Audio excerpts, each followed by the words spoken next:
ప్రేక్షకులకు నమస్కారం అండి. నా పేరు ఆంజనేయరాజు, ట్రెడిషనల్ హీలర్‌ని. ఈరోజు మనం ఉబ్బసం గురించి మాట్లాడుకుందాం.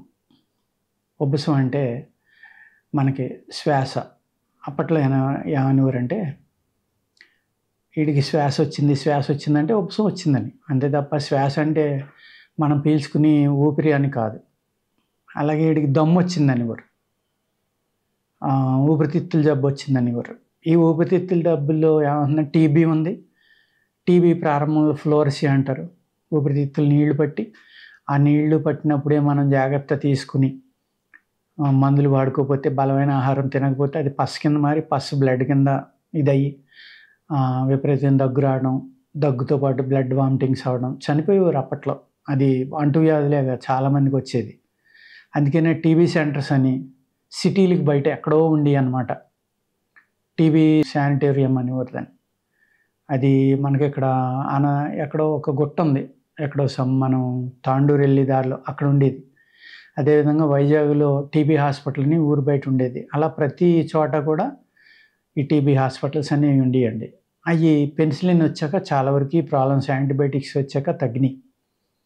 అదేవిధంగా ఈ టీబీ వల్ల ఏమవుతుందంటే ఊపిరితిత్తుల వ్యాధులు వస్తాయి. చాలా ఇబ్బంది అవుతుందండి.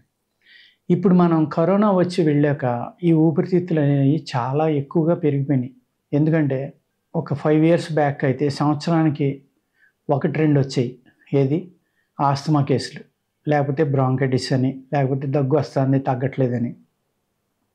ఇప్పుడు మాకు నెలకు ఒక 20-30 వస్తున్నాయండి. అంటే దాన్ని బట్టి మనకి వాతావరణం మారిపోయిందా, మనుషుల్లో శక్తి అనేది తగ్గిపోయి, ఇమ్యూనిటీ అనేది తగ్గిపోయి, ఏదైతే మనకి ఈ చెడు మీద ఫైట్ చేసి బ్యాక్టీరియా మన శరీరంలో ఉంటుందో దాని యొక్క శక్తి తగ్గిపోవడం వల్ల ఇలా తయారవుతున్నారా, లేక కరోనా వచ్చి వెళ్ళడం వల్ల ఆ కరోనా అనేది ఊపిరితిత్తుల మీద ప్రభావం చూపిస్తుంది అంటున్నారు. కాబట్టి ఆ విధమైన ప్రాబ్లమో తెలియదండి. సొరయాసిస్, ఈ ఆస్తమా అనేది విపరీతంగా పెరిగిపోయిందండి. చిన్నపిల్లలు, పుట్టిన పిల్లలకు కూడా దమ్ము వస్తుందండి, బ్రాంకల్ ఎలర్జీ, ఊపిరి తీసుకోలేకపోతున్నాడు మా అబ్బాయికి, అనేక రకాలైన యాంటీబయాటిక్స్ సిరప్లు వాడుతున్నాం అని చాలామంది ఫోన్లు చేస్తున్నారు. చాలా ఎక్కువైపోయినాయండి ఈ కేసులు. దీనికి మా దగ్గర ఒక 2-3 మందులు ఉంటాయండి. అందులో ఒకటి శ్వాసహార లేహ్యం, శ్వాసహార ట్యాబ్లెట్లు. ఆ 2 వాడుకుంటే చాలు, మీ యొక్క ఊపిరితిత్తుల వ్యాధి అనేది పూర్తిగా తగ్గుతుందండి. ఏది? ఆస్తమా అనేది. టీబీ అనుకోండి, దానికి మళ్ళీ సెపరేట్గా ఉంటుంది. మన బాడీలో ఉన్న ప్రాణ అంటే ఊపిరేనండి, అంటే ఆక్సిజన్. ఈ ఆక్సిజన్ వల్లే మన బాడీలో ఉన్న రెడ్ సెల్స్ కానీ, హిమోగ్లోబిన్ కానీ, వైట్ సెల్స్ కానీ, ఏదైతే ఇమ్యూనిటీ సెల్స్ ఉన్నాయో, ఏవైతే ధాతువులు ఉన్నాయో, అనేక రకాల మెటల్స్కి సంబంధించిన సెల్స్, ఐరన్ అని, మెగ్నీషియం అని, కాల్షియం అని, మినరల్స్, ఇలాగ ఇవన్నీ కూడా మన శరీరంలో నిర్మాణం అవటానికి కారణం ఆక్సిజన్ అండి. ఈ ఆక్సిజన్ ఎప్పుడైతే బాడీలో తగ్గిపోయిందో అనేక రకాలైన వ్యాధులు వస్తాయి. చర్మ వ్యాధులు వస్తాయి, ఆటో ఇమ్యూన్ డిసీజులు వస్తాయి, లేకపోతే హార్ట్ ప్రాబ్లం రావచ్చు. ఎప్పుడైతే మీకు ఆక్సిజన్ పర్సంటేజ్ అనేది మీ శరీరంలో తగ్గిపోయిందో మీ రక్తం అనేది చిక్కబడిపోతుందండి. చిక్కబడడం వల్ల ఏమవుతుంది? ఈ హార్ట్కి భారం పెరిగిపోయి, స్ట్రెస్ పెరిగిపోయి, ఒత్తిడి పెరిగిపోవడం వల్ల హార్ట్ నేను ఆగిపోతాను, నేను పని చేయలేకపోతున్నాను. ఎప్పుడైతే మీ రక్తం పలచబడ్డందో, ఆ పలచబడాలి అంటే మీరు ప్రాణాయామం కంపల్సరీగా చేయాలి. శ్వాస ఎక్కువగా తీసుకునే ఎక్సర్సైజ్ కానీ, గేమ్స్ కానీ ఇటువంటివి ఆడాలండి. ఆడడం వల్ల ఏమవుతుంది? ఈ ఆక్సిజన్ అనేది మళ్ళీ మీకు బాడీలో రీఫిల్ అవ్వడం వల్ల ఈ రక్తం చిక్కదనం అనేది తగ్గుతుందండి. ఎప్పుడైతే ఈ చిక్కదనం తగ్గిందో, ఈ కరోనా వచ్చి వెళ్ళిన తర్వాత అనేక మంది సడన్గా జస్ట్ గుండెలో మంటగా ఉందని, నొప్పిగా ఉందని అలా పట్టుకుని అక్కడికక్కడ కొలాప్స్ అయిపోయిన వాళ్ళని చూస్తున్నాం. Even 18 years old, 25 years old, 30 years old. పూర్వం హార్ట్ అటాక్ ఎవరికి వచ్చిందండి? ఒక 50-60 ఏళ్ళోళ్ళకి దాటో 70-80 వచ్చిన వాళ్ళకి వచ్చిందని వారు. ఇప్పుడు అలా ఏమీ లేదు, చాలా చిన్నవాళ్ళకి కూడా వచ్చేస్తుంది. ఈ ప్రాబ్లం ఎందుకు వస్తుంది అంటే మనం ఆక్సిజన్ పీల్చుకునేది చాలా తగ్గిపోయింది. వెహికల్స్ పొల్యూషన్ అవనివ్వండి, సిటీ పెరిగిపోవటం వల్ల అవనివ్వండి, లేకపోతే గ్రీనరీని పూర్తిగా నాశనం చేయటం వల్ల అవనివ్వండి, ఈ కారణాల వల్ల ఏమైందంటే ఆక్సిజన్ అనేది పూర్తిగా తగ్గిపోయిందండి. అలాగే ఈ కాంక్రీట్ జంగిల్ అనాలి మనం ఈ సిటీని. ఎండ అనేది పడదు. ఎంతో హై రైజ్ బిల్డింగ్లు కట్టేస్తున్నారు. ఎండ పడాలంటే మధ్యాహ్నమే పడుతుంది. ఎండలో ఉండకపోవడం, అలాగే స్కూల్స్లో ప్లే గ్రౌండ్స్ చాలా స్కూల్స్లో లేకపోవడం వల్ల కూడా పిల్లల ఆటలు అనేది ఆడకపోవడం వల్ల వాళ్ళలో ఉన్న ఇమ్యూనిటీ పూర్తిగా తగ్గిపోతుంది. వాళ్ళకి ఆక్సిజన్ సరిపోవట్లా. ఈ ఆక్సిజన్ ఎప్పుడైతే సరిపోదో అప్పుడు అనేక రకాల వ్యాధులు వస్తున్నాయి. చిన్నపిల్లలకు కూడా షుగర్ అంటున్నాం, లేకపోతే కళ్ళజోళ్ళు పెట్టుకుంటున్నాం, లేకపోతే డయేరియా అంటున్నాం, ఎండైజేషన్ అంటున్నాం, చర్మ వ్యాధులు అంటున్నాం, మైగ్రేన్ అంటున్నాం. అది ఒక ఏజ్లో చూసేవాళ్ళం అండి పూర్వం. కళ్ళజోడు పెట్టుకోవడం అంటే 70 వచ్చాకనే పెట్టుకునేవారు. ఇప్పుడు చిన్న పిల్లల స్కూల్కి వెళ్ళి చూస్తే మనం 3rd, 2nd, 1st స్టాండర్డ్ క్లాసులకి వెళ్ళి 20 to 30%, 50% కళ్ళజోడు పెట్టుకుని చదువుకుంటున్నారు పిల్లలు. దాన్ని బట్టి మనం ఏం కోల్పోయాం అనేది మీరు ఆలోచించుకోండి. ఇటువంటి ప్రాబ్లమ్స్ నుంచి మనం బయటపడాలి అంటే ఆక్సిజన్ తీసుకునటం అనేది, గ్రీనరీని పెంచడం అనేది, అదేవిధంగా ఈ ఆస్తమాకి అయితే మెడిసిన్స్ ఉన్నాయో ఆ మెడిసిన్స్ తీసుకుని ఆయుర్వేదంలో అద్భుతమైన ట్రీట్మెంట్ ఉందండి. మా దగ్గర చాలా తొందరగా తగ్గిపోయి వాళ్ళే ఆశ్చర్యపోయి ఆ పూర్తి కోర్సు వాడి అద్భుతంగా తగ్గిందండి మాకు. ఒక ఆయన అయితే మాకు గుంటూరు నుంచి వచ్చారు.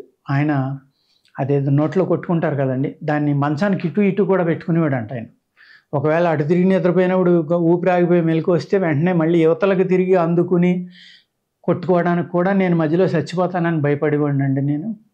అటువంటి అందుకు అటోటి ఇటోటి పెట్టుకుని పడుకునేవాడిని నేను. అటు పడుకుని ఊపిరి ఆగితే టక్మని తీసుకుని కొట్టుకునేవాడిని, ఇటు పడుకుండగా వస్తే ఇటు నేను తీసుకుని అంత భయపడేవాడిని. అటువంటిది మీకు నెలలోనే నేను ఇప్పుడు మేడమెట్లు కూడా ఎక్కుతున్నాను. పూర్తిగా తగ్గిపోయింది, నాకు చాలా ఆనందంగా ఉందండి. కానీ ఆయన 5-6 నెలలు వాడమన్నా వాడారు. ఆయన ఇప్పుడు 100% సేఫ్ అనమాట. ఇలాగ అనేక మంది, అంటే నేను ఒక ఉదాహరణ కోసం చెప్పాను. బహుశా ఆయన టెస్టిమోనియల్ ఇమ్మన్న ఇద్దరేమో, మాకు అలాంటి అలవాటు లేదండి. జస్ట్ మా ప్రోడక్ట్ గురించి చెప్తున్నాం.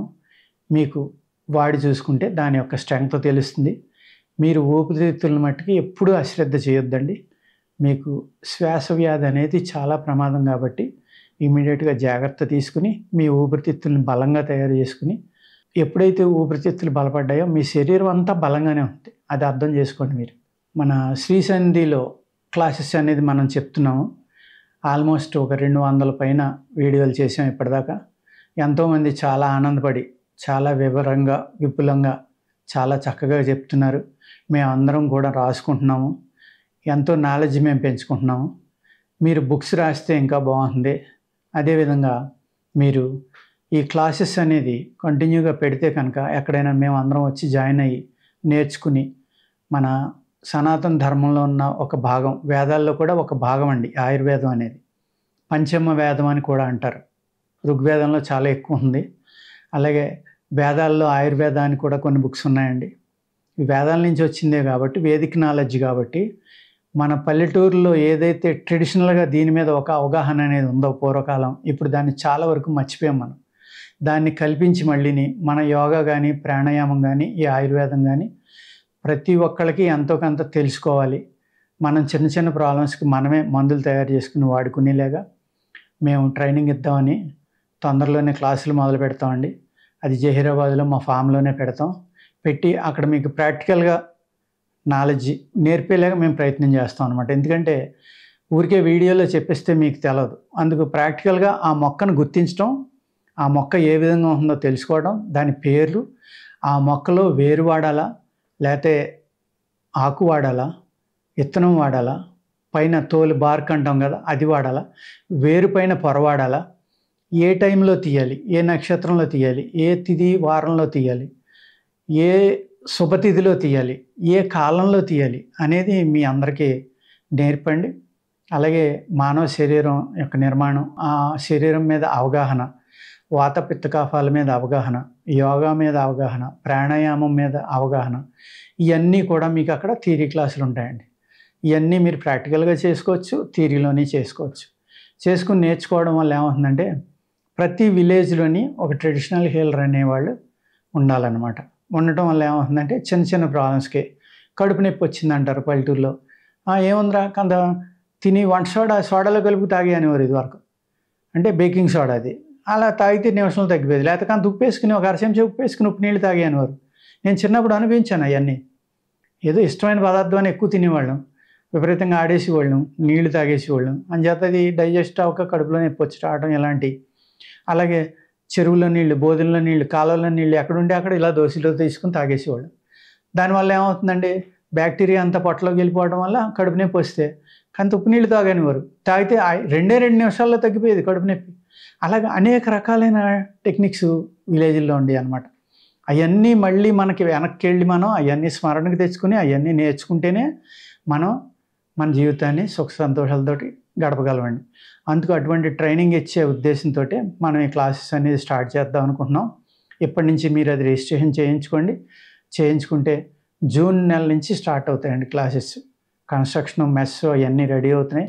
అన్నీ రెడీ అయినాక మీకు అక్కడ వసతి అన్నీ ఏర్పాటయ్యాక బాగుంది కాబట్టి అన్ని ఏర్పాట్లు చేస్తున్నాము. కాబట్టి మీరు ఇప్పటి నుంచే రిజిస్ట్రేషన్ చేయించుకుని రెడీ అవ్వండి. ఓకేనండి. నమస్కారం.